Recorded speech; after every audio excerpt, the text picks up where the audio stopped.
Hello, everybody. John Litcher here with another Chart Your Course edition.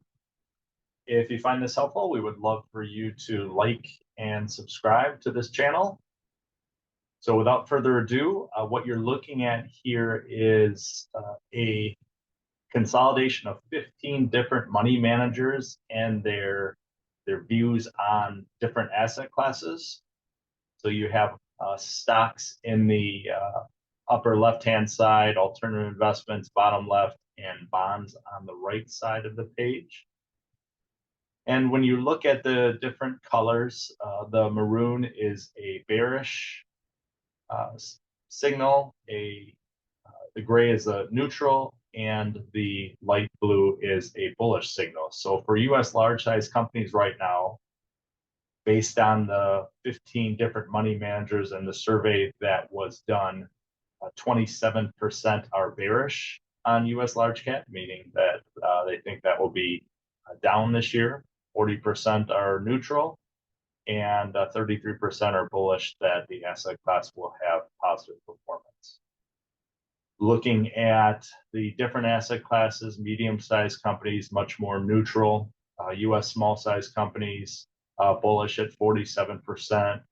Value stocks, bullish at 57% over growth stocks, which are at 29%. So the money managers are indicating a little bit more faith in the value stock category over the growth stock category, where growth has had a huge run the last few years. International equity at 60% bullish performance. Looking at all of that from a stock market perspective, I mean, you can see in every category there's some bearish, some neutral, some bullish. I mean, ultimately, that's why we're always suggesting diversification. We don't know which asset class is going to perform the best. Our goal is to not be or guess at an asset class that is going to perform the best. We want to try and get the best risk-adjusted return using all of those asset classes.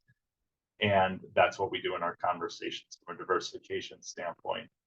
Alternatives, you look at 38% bullish in US real estate investment trusts. Then over on the bond side, 67% are bullish for US government, and 27% bearish on high yield emerging markets. But ultimately, if we look at different economic